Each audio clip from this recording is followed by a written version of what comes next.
My name's Wilbur Turner. First of all, my pronouns are he, him, and I identify as gay and queer. My name is Sarah Jones. I go by any pronouns, and I identify my sexual orientation, I guess I would say, as queer. I moved to Kelowna in 2011, but I had been coming here pretty much every year for vacation from the late 90s. I grew up in Vernon. I was raised by my other mom and a dad, and I spent a lot of time with my grandmother. My grandmother looked after me a lot. She babysat every day. She was a big part of my life growing up. Actually, both my grandparents. So when I was growing up, I knew I was different from other kids. I didn't really know what it was called. And I grew up in a very kind of sheltered environment in a family that was part of a very high control religious kind of organization or faith group. And I noticed when I was probably in junior high school, like grade 7, 8, 9, I started to notice that I was attracted to guys, but I didn't know what that meant. I just thought it was a physical thing that, I was admiring them. So it was, not until I was, 38 years old that actually came out. But it was I was around 20, 21 when I realized that I was gay and had the language for it. I actually kind of knew from a really young age. I noticed I would get attached to not attached, but I would feel a different way about certain TV characters, and I would acknowledge it, but be okay, let's put that away and deal with that later, kind of a situation. So yeah, I knew from pretty early on. The first, time that I talked to anybody about it was to my wife, because I was married for 18 years, and about in my kind of late 20s, I told her that I thought I was gay, and she was kind of, not surprised, but also just said she thought it was a phase and that I would get over it. What happened was I came home from work one day and the locks were changed on the house, so she had decided that she didn't want to wait for me to leave. Because of the religious group I was part of, we weren't allowed to have really friends outside of the church. Okay. And so when I came out, it was very hard for them to know what to do with me as a gay person in the church. And so things started to change in terms of how they treated me. And I wasn't allowed, for example, to take communion until everyone else had, because they didn't want to get my germs. And then they decided that they didn't want me to be around their kids, because obviously they put gay being equal to pedophile. So that was kind of the last straw for me, and I left the church. So it was a big change for me in my life, because I had no friends. And many of my family also decided that they didn't want to have anything to do with me now, because I was leaving the church and because I was gay. Being two-spirit is a lot different than a sexual orientation. It's more of a gender orientation. So I identify as two-spirit. And my understanding is only, I only know so much, and it's going to be different for every person because it is an umbrella term. So I'm Anishinaabe Ojibwe. I come from Treaty 3, Shoal Lake 40 First Nations. So it's about 3 hours east of Winnipeg. So it's actually in Eastern Ontario. The area is called Lake of the Woods because it's there's a lot of lakes out there. Yeah, so my totem is Bear Clan, and Bear Clan has a lot of warriors, and they have a lot of artists that come from Bear Clan, and my uncle told me that, and I thought it was really cool. So I've learned that in Ojibwe Anishinaabe culture, we actually have 6 recorded words for like gender diverse people.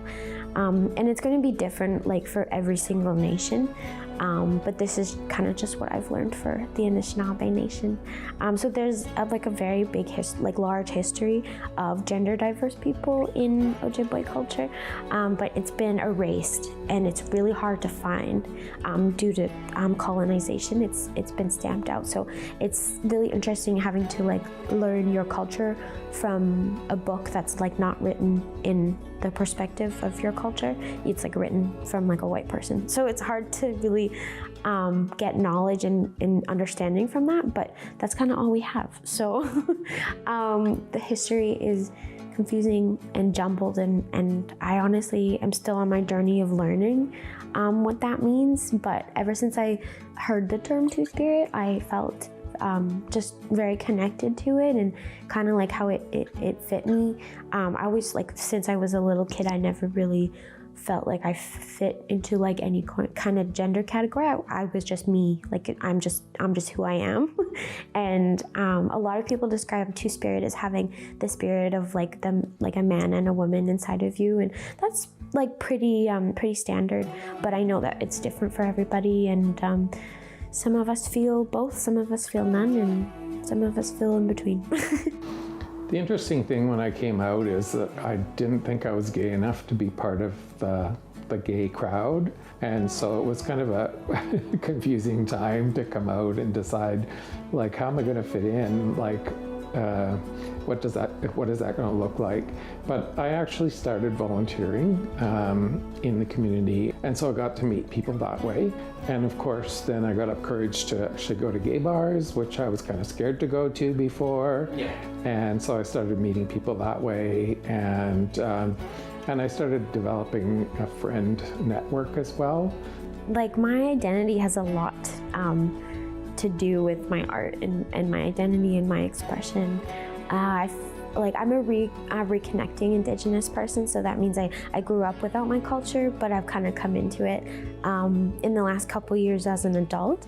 And I've also kind of followed my career as an artist at the same time, so they've kind of been like in the same coming up at the same time, and I find that a lot of my goals and values just align really well with like who I identify as an Indigenous queer person, and like learning culture and how important art is to culture. Like those things, they just are like combined, intertwined. My art is, I do like a bunch of different things. I think when I was younger, I mainly concentrated on just like pen drawings, ink drawings. That was my favorite, like just black and white. And then I eventually got into watercolors. I did a bit of acrylic. Now I would say like I love gouache. I love using gouache. I also do mostly like my work consists of digital illustrations. So yeah, I have Procreate on my iPad, so I like to use that a lot. I dabble a little bit in Illustrator, but not a lot. And then I love like pastels. I love working with my hands. And I recently started getting into beading, which has been really fun. So yeah, just kind of anything I can get my hands on. There's both advantages and challenges to being Indigenous queer and a part of the Indigenous community. Right now in the arts field, there's a lot of grants and there's a lot of people that are excited to explore and to foster Indigenous culture, and that's just like so wonderful. So there's lots of opportunities, and that's really how I got my opportunities, is because the nonprofit that I worked with, they were looking for Indigenous queer artists to work with. So yeah. So we did this billboard project. I got the idea last year from seeing a billboard that was in Wisconsin that was done by an artist called Trans Painter. And it was just this beautiful billboard with colorful flowers and a very uplifting message. And I thought, we should do that here, because earlier in the year, there had been a very anti-SOGI, anti-gay, anti-LGBTQ billboard in West Kelowna. I thought, what if we did a billboard that was an uplifting, kind of joyful message here in the Okanagan? So we started a GoFundMe, and we raised $8,000 in a couple of weeks for that project, which was really, really awesome. And then we were able to put out a call for an artist, and we hired a queer Indigenous artist here in Kelowna named Sarah Jones. She's a lovely, lovely person, a very talented artist. I've been fortunate enough to have my art just have my art in combination with nonprofits that are advocating for LGBTQ rights. So I've worked really closely with a nonprofit called Advocacy Canada, and they are like working to kind of foster a more positive space for LGBTQ people. And I was able to do like a billboard with them that was very positive, had a really, really uplifting message, and I've been able to kind of make an impact that way. So when we started the project, the Advocacy Canada Billboard project, we started with a focus group to like really get the theme of the billboard down, and we decided on You Belong because it was like a very general kind of all-purpose message that is like really meant for everybody. It's not just for LGBTQ people, it's for everybody that is here. So I was really able to kind of, like the project just aligned so well with like my values and my cultural values. And we also consulted with the Seal Language House on incorporating some of the language that would go with that. And so they gave us a phrase which is Kuyaya Ku Chinkwithn Nahim, and that means we are together, we all join together.